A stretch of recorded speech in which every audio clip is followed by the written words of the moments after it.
Movie की शुरुआत दो बीकीपर्स टेडी और उसके ऑटिस्टिक कजिन डॉन से होती है।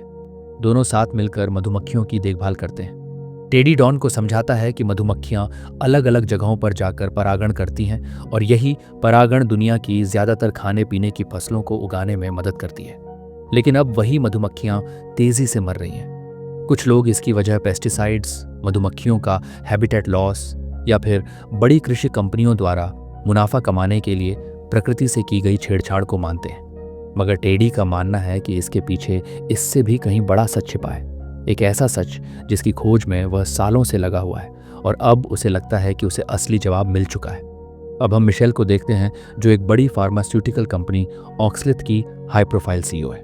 वह अपनी सख्त मॉर्निंग रूटीन फॉलो करती है, तेज एक्सरसाइज, रनिंग और मार्शल आर्ट्स की ट्रेनिंग। वह हर दिन खुद को पहले से ज्यादा परफेक्ट और कंट्रोल में रखने की कोशिश करती है। उधर टेडी अब डॉन को समझा रहा होता है कि मधुमक्खियों का मरना कोई साधारण हादसा नहीं है। उसके मुताबिक इसके पीछे दुनिया को कंट्रोल करने वाले कॉरपोरेट एलिट्स हैं, जो असल में इंसान नहीं बल्कि एलियंस हैं। टेडी दावा करता है कि ये एलियन हमारी जिंदगी ही नहीं बल्कि हमारे दिमाग तक पर नजर रखते हैं। इसलिए उनसे लड़ने के लिए शरीर और दिमाग दोनों को लगातार ट्रेन करना जरूरी है। एक दिन जब दोनों दुकान की ओर जा रहे होते हैं, तब डॉन डरते हुए पूछता है कि क्या हमारे आसपास के लोग भी एलियन हो सकते हैं। तो टेडी उसे समझाता है कि ज्यादातर लोग आम इंसान हैं, लेकिन एलियंस की पहचान कुछ खास निशानों से की जा सकती है। इसी बीच मिशेल रोज की तरह अपने कंपनी हेडक्वार्टर्स पहुंचती है। लगभग उसी समय टेडी और डॉन एक फार्मेसी से रस्सियां, टूल्स और दूसरे जरूरी सामान खरीदते हैं, फिर कुछ नए कपड़े भी लेते हैं। घर लौटकर टेडी डॉन का हौसला बढ़ाता है, कहता है, तुम इस मिशन का सबसे अहम हिस्सा हो, मेरे सच्चे दोस्त हो और मैं ये सब दुनिया से ज्यादा तुम्हारी सुरक्षा के लिए कर रहा हूँ। रात में टेडी डॉन को एक और बात समझाता है कि मिशन पर पूरी तरह फोकस रहने के लिए वासना जैसी कमजोरियों से दूर रहना जरूरी है। लेकिन डॉन हिचकते हुए अपनी इच्छा बताता है कि मैं भी बाकी लोगों की तरह एक गर्लफ्रेंड चाहता हूँ। तब टेडी उसे बताता है कि ये सब बस दिमाग का भ्रम है, न्यूरॉन सिग्नल्स का खेल, और जिस इंसान को अपने दिमाग पर कंट्रोल हो जाता है असल में वही सब पर कंट्रोल रखता है। इसी सोच में डूबा हुआ टेडी डॉन को भी अपनी तरह केमिकल इंजेक्शन के जरिए नपुंसक बना देता है, ताकि वे दोनों भावनाओं और इच्छाओं के गुलाम न बने। अगले दिन दोनों पेपर फेस वाले मास्क पहनकर मिशेल के घर पहुंच जाते हैं और जैसे ही मिशेल ऑफिस से लौटती है तो दोनों उसे अगवा करने की कोशिश करते हैं। मिशेल जोरदार मुकाबला कर भागने में सफल हो जाती है, मगर टेडी उसे पकड़ लेता है और उसके पैर में इंजेक्शन मारकर बेहोश कर देता है। फिर टेडी और डॉन मिशेल को उसकी ही कार में डालकर वहां से निकल जाते हैं। रास्ते में टेडी डॉन से कहकर मिशेल के सारे बाल शेव करवा देता है। उसे शक होता है कि मिशेल के बालों में कोई ट्रैकर हो सकता है। फिर मिशेल के बाल और फोन जलाने के बाद वे लोग उसे अपने घर ले आते हैं। टेडी दावा करने लगता है कि मिशेल इंसान नहीं है। वह उसकी टांगों, स्किन और बालों को देखकर कहता है कि ये सब सबूत हैं कि वह एक एलियन है। वे मिशेल के पूरे शरीर पर एक क्रीम लगाते हैं जो उसके नर्वस सिस्टम को कमजोर कर देती है। टेडी बताता है कि मिशेल बाहर से एक आम इंसान जैसी ही दिखती है, लेकिन इसका नर्वस सिस्टम एक सामान्य इंसान से बिल्कुल अलग है। जब मिशेल होश में आती है तो वह डर और घबराहट में इधर उधर देखने लगती है। उसे समझ नहीं आता कि वह कहाँ है। टेडी उसे बताता है कि हम लोग एक मानव रेजिस्टेंस ग्रुप का हिस्सा हैं और हमें यकीन है कि तुम उन एलियन इम्पोस्टर्स में से एक हो जो पृथ्वी पर घुसपैठ कर चुके हैं। मिशेल कुछ समझ नहीं पाती। वह पूछती है कि मेरा सिर क्यों मुंडाया गया है। तो टेडी कहता है, हमने ये इसलिए किया है ताकि तुम अपने शीप से कोई संपर्क न कर सको। मिशेल शीप के बारे में भी कुछ समझ नहीं पाती। वह चेतावनी देती है कि पुलिस और FBI जल्द ही मेरी खोज शुरू कर देंगे, क्योंकि मैं एक बड़ी कंपनी की अहम एग्जीक्यूटिव हूँ। वह उन्हें समझाने की कोशिश करती है कि मुझे अगवा करना किसी गवर्नर को अगवा करने जैसा खतरनाक अपराध है, और सुझाव देती है कि हम शांति से बात करके समाधान निकाल सकते हैं। लेकिन टेडी को उसकी किसी चेतावनी से कोई फर्क नहीं पड़ता। वह मिशेल पर एंड्रोमेडा एम्पायर की सदस्य होने का आरोप लगाता है, एक ऐसी एलियन प्रजाति जिसे वह धरती की खेती और पर्यावरण को तबाह करने का जिम्मेदार मानता है। टेडी चाहता है कि चंद्र ग्रहण की रात मिशेल उन्हें अपनी मदरशिप पर ले जाए, ताकि वह उनके शाही शासकों से बातचीत कर सके और उन्हें धरती छोड़ने के लिए मजबूर कर सके। मिशेल खुद को एलियन मानने से इनकार करती है, मगर टेडी उसके सोशल मीडिया पर दिख रहे एंड्रोमेडा कोड को सबूत मान लेता है। वह कहता है कि कोई भी 45 साल की महिला इतनी परफेक्ट स्किन नहीं रख सकती जब तक उसमें कुछ अननेचुरल ना हो। मिशेल बार बार समझाती है कि उसकी फिटनेस, अच्छी डाइट और हाई लेवल मेडिकल केयर की वजह से ऐसी दिखती है, मगर टेडी उसकी एक भी बात पर यकीन नहीं करता। अपने वहम में डूबा टेडी उसे एक रिकॉर्डर देकर हुक्म देता है कि पूरी रात में तुम अपने सम्राट के लिए एक मैसेज रिकॉर्ड करो, ताकि सारे एलियन मुझे और डॉन को अपने शिप पर बुलाए और फिर मैं उनसे पृथ्वी छोड़ने का सौदा कर सकूं। टेडी मानता है कि मधुमक्खियों की मौत और धरती का विनाश सब कुछ इन्हीं एलियंस की वजह से हो रहा है। वह डॉन को साथ लेकर कमरे से बाहर निकल जाता है। मिशेल उन्हें रोकने के लिए गिड़गिड़ाती है, लेकिन उसकी एक भी बात का कोई असर नहीं पड़ता। धीरे धीरे रात हो जाती है। ऊपर टेडी और डॉन बच्चों की तरह उछल कूद करते हुए अपनी सफलता का जश्न मना रहे होते हैं, और नीचे सीसीटीवी रूम में बैठी मिशेल पूरी तरह टूट चुकी होती है, फूट फूट कर रो रही होती है। टेडी एक बार फिर डॉन को सख्त चेतावनी देता है कि वह मिशेल की बातों में बिल्कुल ना आए और न ही उसकी भावनाओं पर भरोसा करे। टेडी के मुताबिक मिशेल इंसान नहीं है, और अगर मान भी लिया जाए कि वह इंसान है, तब भी वह कॉरपोरेट ईविल का चेहरा है, क्योंकि मधुमक्खियों को मारने वाले केमिकल बनाने वाली कंपनी में वह खुद लीड एग्जीक्यूटिव रही है। टेडी डॉन को याद दिलाता है कि उनके पास अब सिर्फ 4 दिन बचे हैं चंद्र ग्रहण से पहले एलियन शिप को बिना डिटेक्ट हुए पृथ्वी छोड़ने से रोकने के लिए। थोड़ी देर बाद मिशेल पर कैमरों से निगरानी करते हुए टेडी अचानक अपनी बीमार माँ की यादों में खो जाता है। टेडी की माँ कांपती हुई आवाज में उसे बता रही थी, ये लोग मुझ पर एक्सपेरिमेंट कर रहे हैं, मुझे जहर दे रहे हैं ताकि मेरी सेल्स मेरे ही खून को रीप्रोग्राम कर सकें, लेकिन मैं ये सब दर्द तुम्हारे लिए सह रही हूँ। फिर उसकी माँ का शरीर धीरे धीरे हवा में उठने लगता है, जैसे अब वह पूरी तरह इंसान ही न रही हो। अब चंद्र ग्रहण में 3 दिन बचते हैं। टेडी एलियन पॉडकास्ट सुनते हुए अपनी साइकिल से काम पर जा रहा होता है। तभी स्थानीय शेरिफ केसी उसे रोक लेता है, जो सालों पहले टेडी की देखभाल किया करता था। टेडी उससे थोड़ी सामान्य सी बातचीत करके जल्दी वहां से निकल जाता है। वह अपने काम की जगह पहुंचता है। टेडी मिशेल की कंपनी में ही काम करता है और वेयर हाउस का काम संभालता है। वहीं उसे टीवी पर मिशेल के लापता होने की खबर दिखाई देती है। बाद में जब वह घर लौटकर अपने शहद की खेप चेक करके डॉन से मिलता है, तो उसे पता चलता है कि मिशेल अब भी खा पी नहीं रही है। जब वह मिशेल के पास जाकर उसकी रिकॉर्डिंग सुनता है, तो उसमें मिशेल ने खुद को एलियन बताकर मैसेज रिकॉर्ड किया होता है, लेकिन टेडी को लगता है कि मिशेल उसका मजाक उड़ा रही है। टेडी गुस्से में मिशेल से कहता है कि अपनी एलियन भाषा में बात करके अपनी प्रजाति को आदेश दो कि वे पृथ्वी छोड़ दें। मिशेल रोते हुए कहती है, मैं कोई एलियन नहीं हूं, तुम इंटरनेट पर फैली झूठी थ्योरीज में फंस चुके हो। ये सुनते ही टेडी भड़क उठता है और गुस्से में कुर्सी उठाकर जमीन पर फेंक देता है। मिशेल उससे पूछती है, आखिर तुम चाहते क्या हो? न तुम्हें मेरा पैसा चाहिए, न मेरा शरीर, न कोई सुख।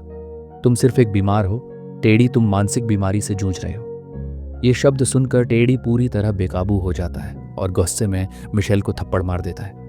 बाद में टेडी डॉन को अपने बनाए हुए एक शिप का कंप्यूटर मॉडल दिखाता है और बड़े गर्व से बताता है, मैंने कभी असली एलियन शिप नहीं देखा है, लेकिन ये मॉडल बिल्कुल वैसा ही है। मैंने एलियंस को पहचानने का तरीका ढूंढ लिया है। अब बस उनके शिप तक पहुंचना है ताकि इंसानियत को बचाने के लिए उनसे बात कर सकूं।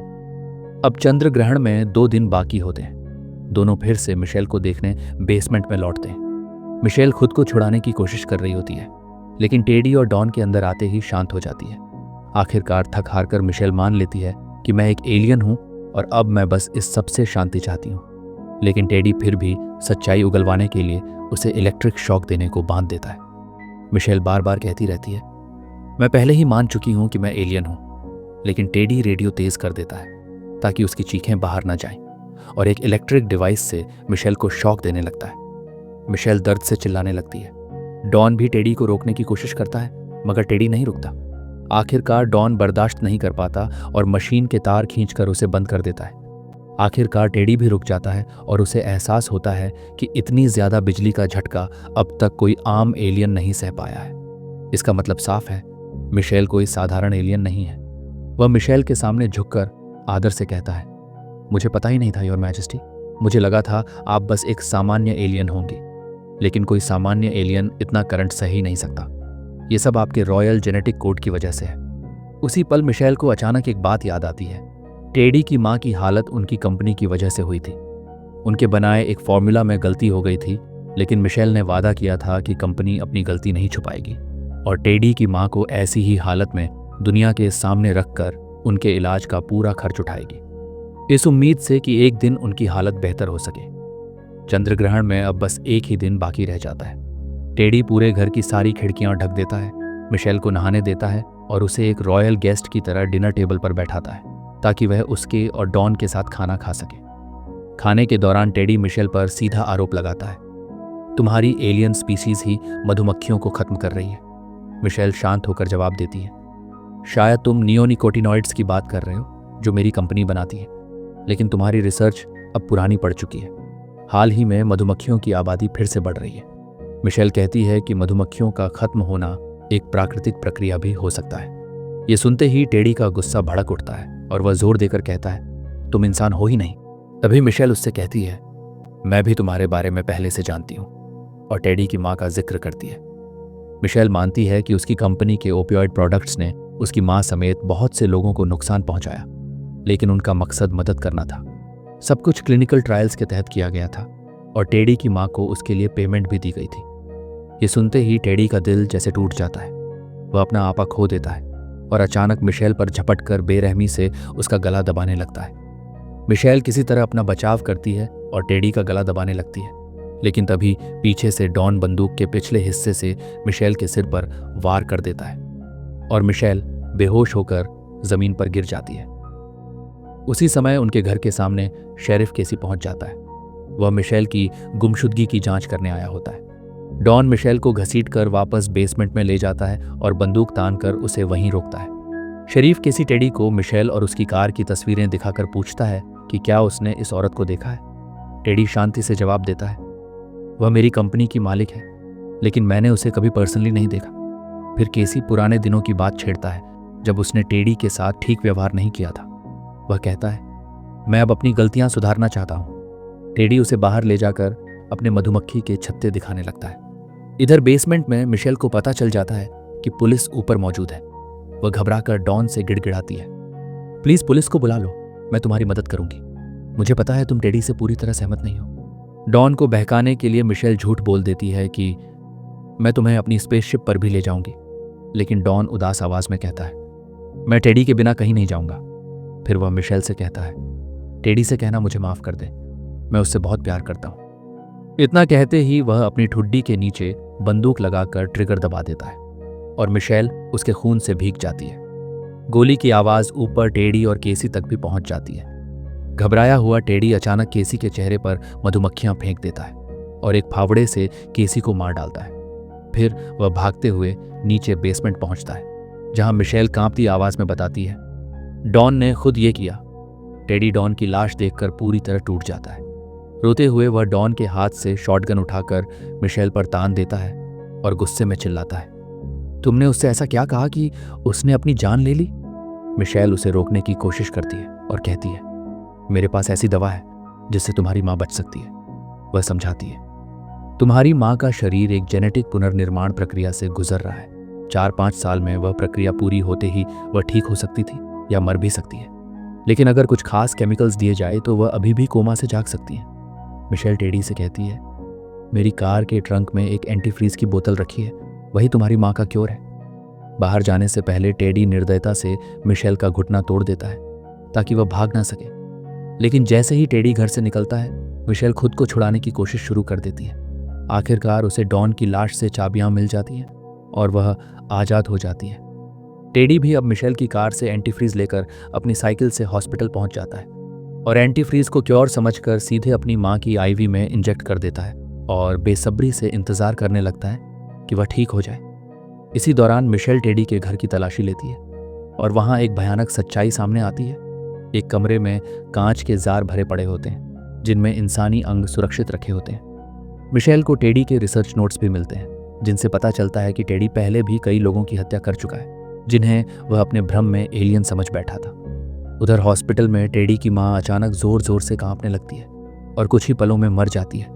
टेडी समझ जाता है एंटीफ्रीज कोई इलाज नहीं था, मिशेल ने उसे धोखा दिया है। गुस्से और टूटे दिल के साथ टेडी हॉस्पिटल से भागकर घर लौट आता है और फिर से मिशेल पर बंदूक तान देता है, लेकिन मिशेल इस बार डरती नहीं है, बल्कि गुस्से में उसे सच्चाई बताती है कि उसके पूर्वजों ने उनके 75वें सम्राट के नेतृत्व में पहली बार पृथ्वी को खोजा था। उस समय पृथ्वी पर डायनासोर्स राज करते थे, लेकिन गलती से एंड्रोमेडेंस ने पृथ्वी पर एक घातक वायरस छोड़ दिया जिसने लगभग सारी जीव प्रजातियों को खत्म कर दिया। पछतावे में सम्राट ने नई जिंदगी रचने का निर्णय लिया और वहीं से मानव जाति की शुरुआत हुई। समय बीतता गया, इंसान बढ़े, सभ्यताएं बनी। फिर शक्ति के लालच में इंसानों ने अपने ही जीन बदलने शुरू कर दिए। युद्ध हुए, परमाणु विस्फोट हुए और दुनिया तबाह हो गई।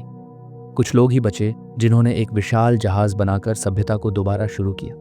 लेकिन मिशेल कहती है, तुम्हारी नस्ल फिर वही गलतियां दोहराती रही। युद्ध, लालच, प्रकृति का विनाश और एक दूसरे की हत्या। वह बताती है कि इंसानों के डीएनए में कुछ हिंसक जीन मौजूद हैं जिन्हें उनके पूर्वजों ने खुद को ताकतवर बनाने के लिए विकसित किया था। एंड्रोमेडेंस अब धरती पर उसी वजह से लौटे हैं ताकि उन खतरनाक जीन को हटाकर इंसानियत और पूरी पृथ्वी को बचाया जा सके। इसी मकसद से टेडी की मां जैसे कई लोगों पर प्रयोग किए गए। अगर ये प्रयोग सफल हो जाते तो पूरी मानव जाति को बदलना संभव हो जाता। टेडी कहता है, मतलब आप लोग सारे इंसानों को खत्म करने वाले हो। लेकिन मिशेल कहती है, यह फैसला सम्राट करेंगे। जब चंद्र ग्रहण के दौरान सम्राट को सारे टेस्ट रिजल्ट्स दिखाए जाएंगे, उसके बाद ही तय होगा इंसानियत बचेगी या हमेशा के लिए खत्म हो जाएगी। अंततः चंद्र ग्रहण का दिन आ जाता है। मिशेल टेडी को अपने साथ लेकर कंपनी के हेडक्वार्टर पहुंचती है और टेडी कार की पिछली सीट पर डॉन की लाश भी साथ लाया होता है। कई दिनों से लापता रही मिशेल को यूं अचानक ऑफिस में जिंदा सलामत देखकर पूरा स्टाफ हैरान रह जाता है। मगर मिशेल किसी से कुछ बोले बिना सीधे अपनी केबिन की ओर बढ़ जाती है। केबिन में पहुंचकर वह टेडी से कहती है, मुझे बस कुछ मिनट चाहिए इस बिल्डिंग के कंप्यूटर सिस्टम को अपने स्पेसशिप से लिंक करने के लिए। उसी से हम दोनों शिप पर टेलीपोर्ट हो सकेंगे। मिशेल अपनी पूरी याददाश्त लगाकर कैलकुलेटर जैसी एक डिवाइस में 58 अंकों का कोड टाइप करने लगती है। शिप पर जाने से पहले वह टेडी को दिलासा देती है, शायद हम डॉन को भी फिर से जिंदा कर सकें। यह सुनकर टेडी कहता है कि मैं पूरी तरह तैयार हूं और तभी खुलासा करता है कि मैंने अपनी छाती से बम बांध रखा है ताकि तुम शिप पर पहुंचते ही मुझे मार ना सको। मिशेल उसे समझाती है कि मेरी अलमारी असल में एक टेलीपोर्टर है, लेकिन हमें एक एक करके जाना होगा। अगर दोनों साथ गए तो हमारे शरीर आपस में फ्यूज हो सकते हैं। टेडी अलमारी के अंदर चला जाकर दरवाज़ा बंद कर लेता है, लेकिन मिशेल जैसे ही एंटर बटन दबाती है, टेडी के शरीर से बंधा बम वहीं जोरदार धमाके के साथ फट जाता है और उसका कटा हुआ सिर उछलकर बाहर खड़ी मिशेल से टकरा जाता है, जिससे वह वहीं बेहोश होकर गिर जाती है। मिशेल जब होश में आती है तो वह खुद को एक एम्बुलेंस में पाती है। घबराहट में वह एम्बुलेंस से कूदकर भाग जाती है और नंगे पांव ही दौड़ती हुई वापस अपने ऑफिस पहुंच जाती है। वहां अपनी केबिन में जाकर वह अलमारी के भीतर छुपे डिवाइस को एक्टिवेट करती है और अगले ही पल टेलीपोर्ट होकर एक विशाल अत्याधुनिक एलियन शिप पर पहुंच जाती है, जहां उसकी प्रजाति के कई सदस्य पेरिलियंस उसका स्वागत करते हैं। तभी सारी सच्चाई सामने आ जाती है। टेडी गलत नहीं था। मिशेल सच में अपने बालों के जरिए ही अपनी प्रजाति से संपर्क कर सकती थी और यह भी खुलासा हो जाता है कि मिशेल कोई साधारण एलियन नहीं बल्कि सभी एलियंस की सर्वोच्च शासक खुद साम्राज्ञी है। मिशेल का क्रू रिपोर्ट देता है कि धरती पर किए गए उनके सभी मानव प्रयोग असफल हो चुके हैं। यह सुनकर मिशेल ठंडी और बेरहम आवाज में कहती है, अब यह साफ हो चुका है कि इंसान बदले नहीं जा सकते, इसलिए धरती को इंसानों से खाली कर देना ही इकलौता रास्ता है। इसके बाद वह अपने सामने रखे पृथ्वी के मॉडल के चारों ओर बनी ओजोन परत के पारदर्शी घेरे को चीर देती है और उसी पल पूरी पृथ्वी से मानवता मिट जाती है। हवाई जहाज़ों में, सड़कों पर, समुद्र तटों पर, जहां जहां इंसान मौजूद होते हैं, सब एक साथ जमीन पर गिरकर मर जाते हैं। अंत में धरती पर बस जंगली जीव जंतु ही बचते हैं, एक शांत, वीरान और निर्जीव दुनिया में भटकते हुए। इसी के साथ मूवी यही खत्म होती है। उम्मीद है आपको कहानी अच्छी लगी होगी। कहानी अच्छी लगी हो तो चैनल को सब्सक्राइब कीजिए। Thank you.